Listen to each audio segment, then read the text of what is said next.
Are they? Are they winners today? Is that a thing that happened today? Is there a positive thing in here? Welcome in. Hope you're having a great Wednesday. Okay, I just welcome into another episode of the Bargain Browns podcast. I just got done hate lifting, one of the best lifts I've had in my life. So that was a cool thing. Make sure you hit that subscribe button, give us a thumbs up over on the YouTubes. I'm laughing because Jeff is defending Todd Monken as a fellow senior citizen in the comments. It's got me going pretty good. I'm Jacob. That's Casey. Nick is on assignment today in the middle of Antarctica, from what I have been told. Case, how we doing, dog? I mean, that's probably up for debate. I don't know how I'm doing. It was a ride. It's been all over the place. It landed better than I thought it was going to land, because I thought it was going to land That's with true. someone else. Yeah. But at the same time, it's, the ineptitude from where I felt last week about the search to where I feel right now, night and day. It just here's the thing. Here's a funny thing about this whole situation. When we did our candidate episode, what did we do that? Me, you, and Bill. Was that the day? It was the day Kevin Stefanski. It was the day of. Okay. I couldn't remember. Yes. Yeah, I can't remember. I couldn't remember if we had done that the day of, like we did it a couple hours after the firing, or if we did it the next day. I couldn't. It was really hilarious. We were like talking at the end, dark horses that we'd be okay with. Mine was Todd Monken. Yeah. I did throw it out there. Like, I think there are worse hires, but I think there are a lot better hires. Like, I think there were better options, because I'm glad it's not Jim Schwartz, like kind of like what you talked about, but I'm kind of disappointed, like you said. And then Andrew Berry releases a statement and they talk about being forward thinking and things of that nature. And it's like, you hired a 60-year-old coach who, like, if you hire John Harbaugh, who's an older coach, he's got this huge track record, right? This huge bit of success. Monken's only had 3 years as a head coach. It was in college. We'll get to that here in a second. But it's just like, for me, I'm kind of like, one day I think I'll find a way to look on the bright side of things at some point. That day's not going to be today. Today, I'm just like, man, we had a chance to find the next young up and coming offensive mind, and we decided to just say, nah, fuck it, we're not going to do that. And that just kind of sucks. That really sucks. It feels like a kick in the dick, whatever. Okay, I want to be fair to Todd Monken. Mm-hmm. Because like I do think that, and I misjudged him earlier in his career, because when he was coming from Tampa and wound up in Cleveland, we really didn't find out much about him because of the whole Freddie fiasco. And then I thought he was more of a Arians, huck it, shuck it, 7-step drop, because that's what they were doing in Tampa. But he proved to not be that. He went to Georgia, and he really does mold his system around the skill sets of his players. So he's not like married into one, type of play calling. And you saw that when he went to Baltimore, got the best out of Lamar Jackson. So he is good at molding his system to the players. So I think you can look at that. I would have been much happier to see him as the offensive coordinator than at the position of head coach, because like you alluded, his time at Southern Miss, really, what can we really take from that to extrapolate that to the NFL level? I don't know. But it does feel underwhelming, because what you had on the table, because you had an opportunity for advancement and innovation, and you're hoping that you get a head coach that can be your head coach for 10 to 15 years if it goes well. Even if this goes well, he's not your coach for 10 to 15 years. He's 60. Right. So at the end of the day, like, you don't want to, because we talk in terms of bridge quarterbacks all the time. We're able to wrap our heads around that, but you don't want to have a bridge head coach. So is it possible that 2 years from now we're in this exact same position? Very. That's what it feels like, But this could take off, and Tyler Johnson mentioned it, and it was a thought that I had that he verbalized, so I'm gonna give him the credit. The best case scenario is that he's your Bruce Arians, that he comes in here, and he has a no bullshit approach. I'll say this, and the chat will know this. I like dickheads. Pause. But like, he has that, he definitely has that in his bag. He's going to be surly. He's not going to take shit, so it's, and Jeff, he's not going to be your head coach 10 years from now. I'll bet you anything you want to bet. We'll catch up to the comments here in a second. I think we just had to get some rants out first. Yeah. But I mean, that's the reality, right? Like, hopefully he's here for a good time because I don't think it's going to be a long time. But even if it takes off, he's your bridge because he's your whoever's next type guy. But that's the best case scenario is if he's your Bruce Arians, gives you a spark. Here's my bar. You got to get us to 20 points, dog. You're the offensive guy. We got to score 20 points a game. If we can't do this, then what was the point? It's really funny. Jeff's like, how dare you? He's a young old man. It's just, I'll get caught up in just a second, guys. I see all your comments. I'd love to get to touch on them in just a minute. There's just a few things we want to get out. Yeah, I think this is one of those situations where it's like, we don't want this to be about shitting on Monken as to why we're frustrated. We're frustrated because of what we lost. I don't think he's a bad coach. Especially when it comes to the offensive side of the ball. I don't know how he is going to be running the whole show. But I do think he's a good offensive coach. It's just there were potential for lightning in the bottle next Sean McVay. That's what this search seemed to be centered around. The next Sean McVay, or whatever the defensive equivalent of it is, because there were some young defensive minds. But you were looking to be innovative with a young mind of some sort that you could build a foundation for 15, 20 plus years, and you're just not getting that. Now, I'm very intrigued to see who he brings in as the OC. I'm very intrigued to see that situation. What does that become? But you're right. The best case scenario is you get a 5 or 6 year Bruce Arians run out of him. That's kind of the best case scenario. And it really felt like that wasn't the direction they wanted to go, because they were like, hey, we think Kevin Stefanski and Andrew Berry, out of the two, we think Andrew Berry's better. They told us that by firing one and keeping the other. And this is not Andrew Berry's hire, man. This is not an Andrew Berry hire. After all of that shit, there's no way he goes this direction. Nate Scheelhaase was his hire. If he had won the battle between him and dumbass Jimmy, we would have Nate Scheelhaase as our head coach, but we don't. And it just speaks to the ineptitude of the organization overall, to where it's like, you say we're going to do one thing and then you just flat out don't do it.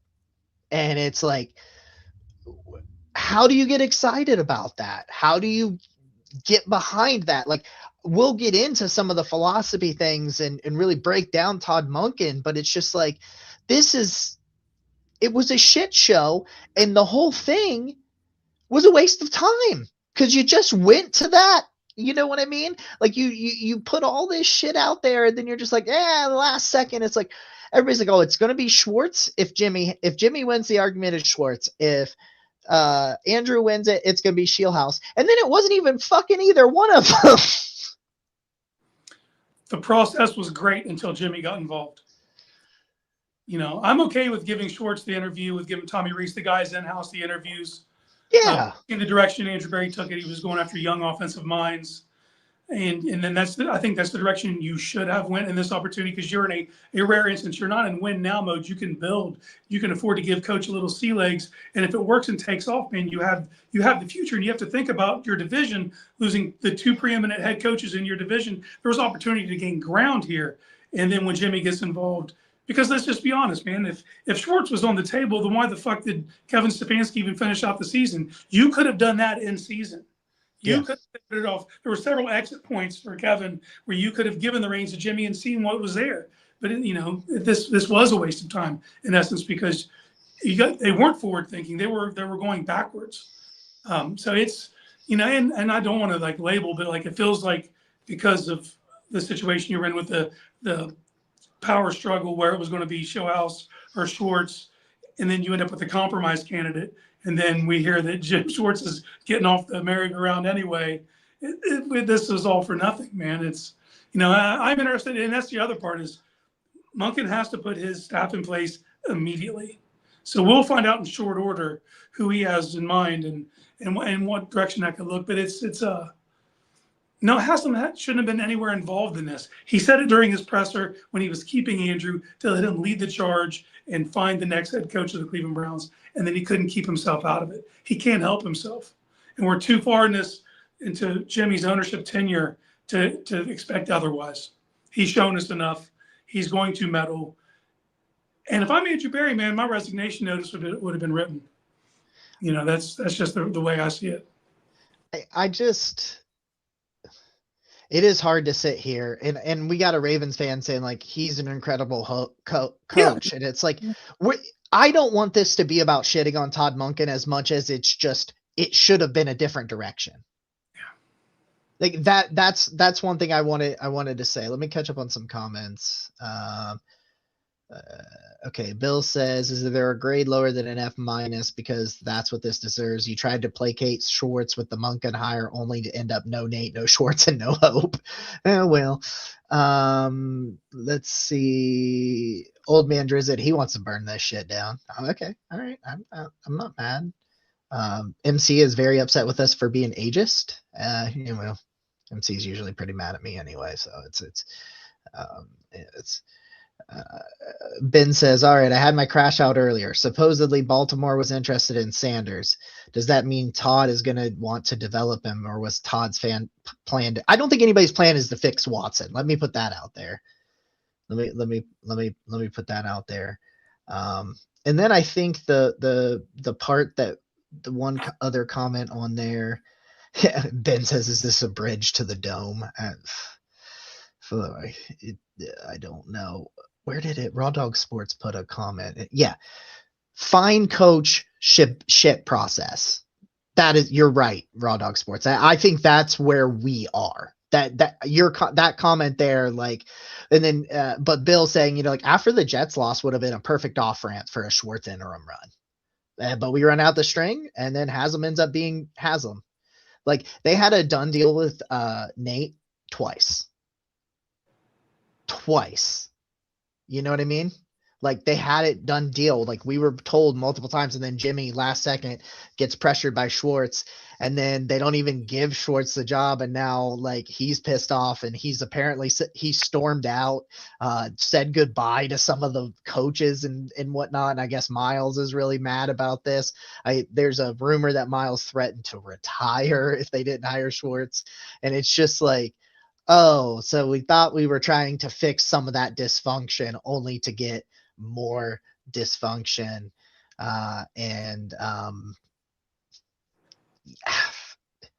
It just feels like a kick in the dick. I'm sorry. With all respect to Todd Monken, because I do think he's a good coach. But if he was the OC with a young guy, I would love it. I would love that. But he's not. Now, hopefully he brings in a young guy and he has success and then hands it over to a young guy. Maybe that happens. That's the absolute best case scenario, but I'm not confident anything like that's going to happen. And Ashley Bastock put it of Cleveland.com put it out there that like there's going to be some really upset players about Jim Schwartz leaving if he leaves. And it's like, but my thing is like, you'll get over it if he gets a good coach, a good assistant. So we'll see what happens in that situation. Is there anything else you want to rant about before we actually get into who Todd Monken is? Yeah, man. Well, this is going to be unpopular, but like, I can't hear everybody's all mad at Jim Schwartz, man. I don't get that, because if he wanted to be the head coach, okay. Jimmy's who you need to be mad at. Yeah. Jimmy, because it don't matter how bad you want something, you can't. He was the one that placated to it. He's the one that made that the dividing thing. Like Jim Schwartz wanted to be a head coach. I get it. This was his probably last opportunity to be a head coach. Now he's throwing tantrums and shit. That's whatever. He's either have to retire or get a job with a promotion, or if not, he's still under contract. That's the reality of the situation. And if it was a young guy and he does this, I cut bait and I let him out of his contract no matter what, just because I don't want to deal with the power struggle. I don't think that exists as much with Monken. We'll see what happens as this goes over, but like, the reality is, man, this is Jimmy Haslam. Can't get out of his own damn way. And that's what led us to this. You know, it's, you know, would you guys want the promotion? Would you do what you could to get the promotion? If that's something you really wanted in life and the owner liked you, you probably would. You know, so it's place the anger on Jimmy Haslam. That's all I'm saying. Yeah, I agree. Not on Todd, not even on Jim. You will get a defensive coordinator to take over this personnel. That'll actually be a highly sought after position. So I'm not worried about what goes over going forward. Old man said, Drizzt said, I'm not mad at Monken. I'm just tired of the whole give this team a chance bull crap every dang year. Yeah, they haven't earned it. They have not earned that kind of grace. Right. That's the reality. Book it. He's going to get promoted to assistant head coach and defensive coordinator for the 49ers. You watch it. I bet that's where he lands. Maybe. I could see that. Yeah, but you're right, Ben. I'm not that worried about the Browns DC just because someone's going to want to coach these guys. You're right. That's how I felt when I talked about hiring like Nate Scheelhaus or Grant Udinsky, because it was like, oh, that's going to piss off Jim and he's going to move on. I was like, well, I don't care. We'll find one. Like, we're going to find one. So let's do it. Let's dive into Todd Monken. Let's talk about some offensive philosophies. Let's talk about his coaching record. That's what I wanted to say. So he's got a ton of experience. If you're talking about bringing in a ton of experience at the position, he had his first, he was a graduate assistant at Grand Valley State before I was born. In 1989, I was born in 1991, but his first coaching job as a grad assistant was in 1989 at Grand Valley State. He then would move on to he was a grad assistant for Notre Dame for a couple of seasons. He went to Eastern Michigan for 4 years as the defensive back and wide receivers coach. That's a really interesting combination that I don't think you hear much about. He coached the guys that were going up against the other guys that he coached. So that's a unique perspective. I think your screen froze on me, Case. And then he stayed at Eastern Michigan in 98 and 99. He was their OC. He goes on to coach a couple of years for Louisiana Tech. Then he became the pass game coordinator at Oklahoma State from 02 to 04. He went to become the pass game coordinator for LSU for a couple of seasons. Then he broke in with his first job in the NFL. He was a wide receiver coach with the Jacksonville Jaguars from 2007 to 2010. He was at Oklahoma State for a couple of years as the OC there and quarterbacks coach. He would then become the Southern Miss head coach from 2013 to 2015. When he was with Southern Miss in his first year, they went 1-11 after they had gone 0-12 the year before. And then in his third season, he was 9-5 and was actually named the Conference USA Coach of the Year. But he would leave Southern Miss to go to Tampa Bay as their OC and wide receiver coach from 2016 to 2018. He was a Freddie Kitchens OC here in 2019 with the Browns. Then he went to Georgia from 2020 to 22 as their OC and quarterbacks coach. And then the last 3 seasons, he has been the Baltimore Ravens offensive coordinator. So that is his coaching background. So just for those that are curious in that situation. So he's got like a plethora of college and NFL experience. Placated around. I mean, Lamar should have won an MVP. Lamar had a lot of success under Todd Monken. And Georgia is not ever known. And Georgia, that was Stetson Bennett, right? He was the OC for Stetson Bennett, who had a lot of success. So his offenses are very successful, but you do have to ask yourself why he never got a shot as a head coach in the NFL. Because it's kind of interesting, or even in college again, because his last season as a head coach, he was 9-5. So there's a little bit of wonder in that situation. But as I said, a lot of experience calling plays, a lot of experience running offenses top to bottom. So you could have done worse. So that's at least a little comforting, I think. Yeah, it's just the path that it took to get there that makes it feel underwhelming because of what you had on the table. And to Raw Dog Sports' point earlier, the process was shit, man. It was a week ago, I felt completely different about it. But then once Jimmy got involved and then you hear that, so they're not happy with Udinsky's staff. But then you let him go before you even talk to Scheelhaus in person to find out his staff. So that obviously isn't it, and it's eliminating candidates when you don't have someone guaranteed. The whole process, so then they created this tug of war that didn't need to exist, but you land on Monken. And if Monken was viewed as one of the leaders in the clubhouse going into the week, I think you feel different about it. But because it came out of left field and it felt like the compromise candidate won because they couldn't make a decision between their two guys, then you just feel like you're sitting there holding your dick in your hand, Um, the one thing I'm going to take solace is that he's an asshole. I like asshole coaches, but he's going to have to be a Bill Parcells level asshole for me to be on board long term with this. If not, I'm going to feel like it's a bridge. It just feels like it.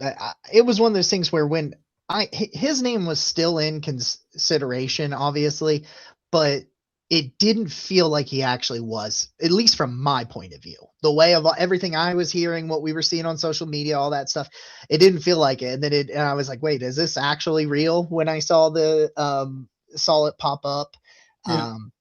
where do you see with his overall philosophy?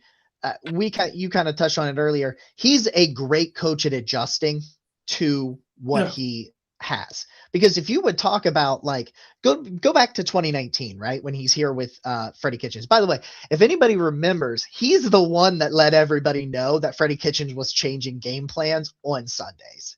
That was Todd Monken on his way out. Because a lot of people are like, oh, he shit on the Browns on his way out. And I was like, he shit on Freddie Kitchens on his way out when he went to Georgia. He was like, this is I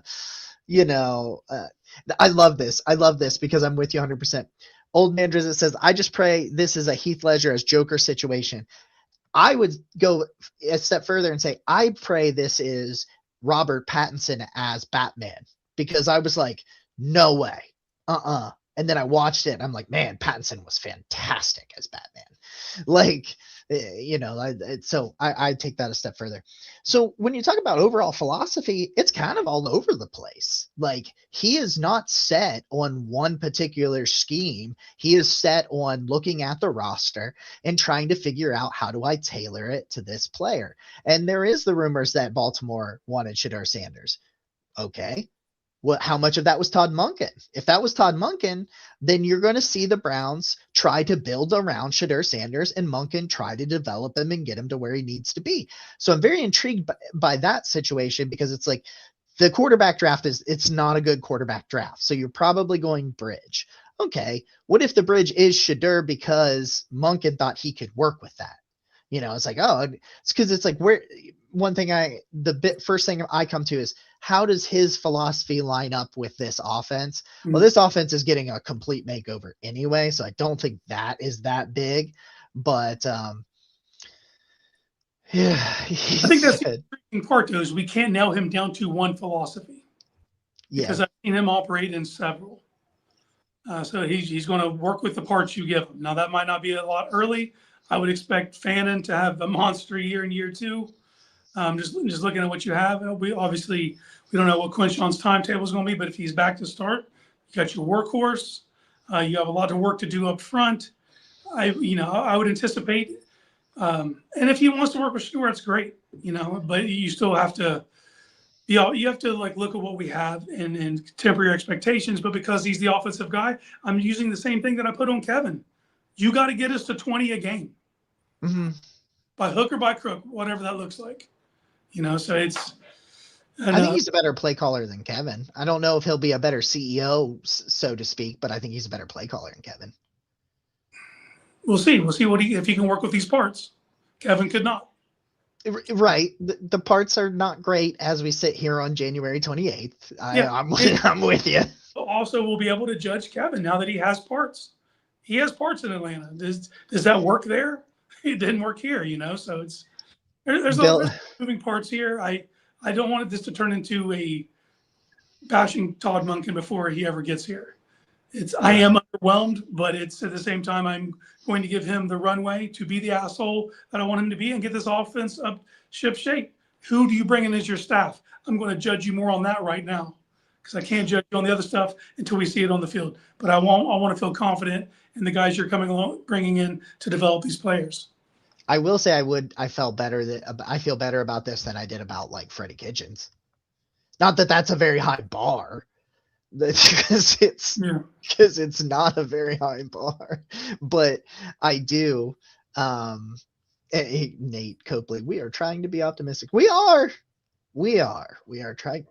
trying to be optimistic, and again, like, I want to reiterate, I don't think Monken's a better coach. I just think there were others out there. I just think there's other guys out there that would have been just more forward thinking, in my particular opinion. But Bill talks about Tyler Huntley Mhm. coming in. I Maybe. just want Malik Willis is instantly my thought. He's been the guy I wanted to target, and the question is going to be, we've seen Monken have success with that type of quarterback in Lamar Jackson. Mhm. Not putting Malik Willis on Lamar's level. Lamar's a multi-time MVP, one of the most fun and exciting players to watch. But we've seen him have success with that type of quarterback. And so you were kind of wondering, like, where are they going to go? Maybe Monken's just like, no, I don't need to bring anybody. They bring Tyler Huntley in as the vet backup. I want to develop Shadur, maybe. But he may also say, hey, I feel really good about the traits and the tools that Malik Willis has. And here is proof of the last 3 years that I can work with this style of quarterback. So we are willing to pony up that money because we've seen those results. So that's interesting. That's intriguing. You still got to build an offensive line. You still got to build, a pass catching group outside of Harold Fannin, but it could be a better situation to set this all up. But it's just, it's something that it's not the direction I would have gone. And as a result, right now, it feels. Yeah, bad process, man. Now you might catch lightning in a bottle, and this guy gives you 3 or 4 good years, and then you feel like you built something. We had Udinsky on the table. We had Showhouse on the table. You had the guys that I viewed as someone you could get a spark and build for a decade plus. And that was my expectations once I saw they turned in that direction. Before the coaching search started, I didn't know they were going to lean into those young guys, but that got my expectations up. So Right. when that falls through, and then the reasons that it falls through makes you feel like it's going to be hard for anyone to succeed with Jimmy Haslam owning this team. He just can't get out of his own way, man. And then you end I, up losing Schwartz and the whole thing. It's like you did all this to placate for that one guy, and it feels like now you're going to not even have that guy. So, what was the point of all this, man? All this plane tracking and he said, she said, and posts and player leaks and all, to wind up here, wild. yeah, there's just something feels off about it. It just like, and it's not Monken's fault. Again, we've said that a No, million times. Like, Jeff said, we had 3 options and we didn't pick the worst one. That's accurate. That is true. We did not pick the worst one. But yeah, no, man, like I know people talking about Nick's curse, but uh, I feel bad because some of those tweets were based on information I gave Nick, and then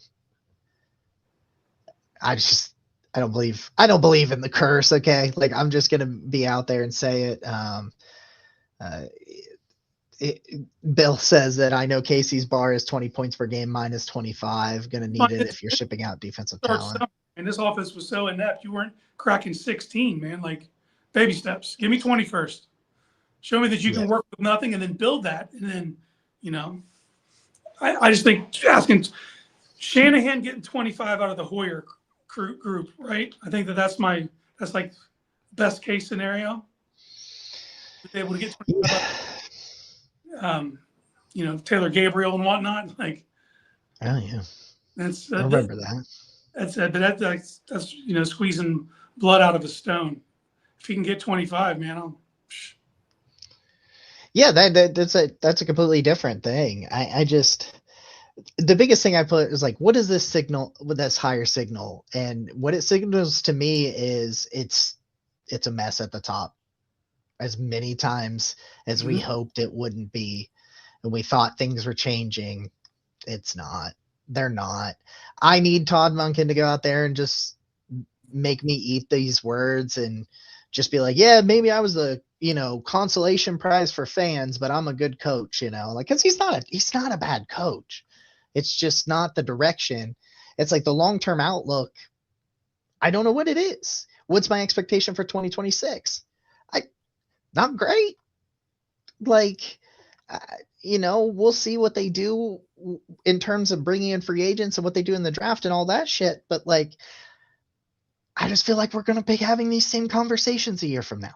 That's just, if you said it at the top of the show. We talk about bridge quarterbacks all the time, and this feels like a bridge head coach. And that sucks.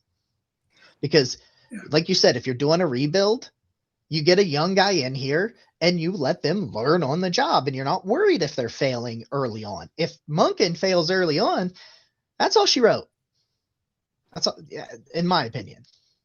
Because what's a long-term, like, what does he not already know? What does he need to learn in terms of like overall philosophy and things? Because he's ran some more, he had it 3 years as a head coach, and maybe he needs a little bit of time to learn to be the head guy, but like, he knows how this shit works, right? Like, he's been around long enough. So like, I don't know. That's all I've got. Any final thoughts? Oh, no, man. Monk around and find out. It's just more ourselves here on January 28th. And you said it. We have to see what they do in free agency, kind of to find out through their actions what their plan is, see how they approach the draft and what they can build, and if they can put a competent offense on the field. I have full faith that whoever comes in to lead this defense, if it's not Schwartz, if that ship's truly sailed, and whoever you get in here, I have faith that personnel can figure it out. What can you do on the offensive side of the ball?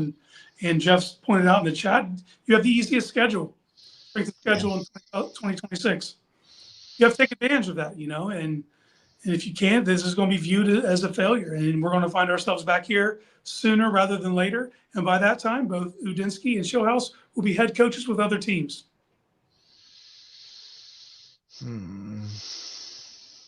We appreciate you guys. Thank you all for tuning in. If you're checking us out on the YouTube, make sure you hit that subscribe button, give us a thumbs up. We appreciate you. We'll be back later this week. I got a draft video probably dropping Friday morning. So we'll see you guys soon. Love you guys. As always, go Browns.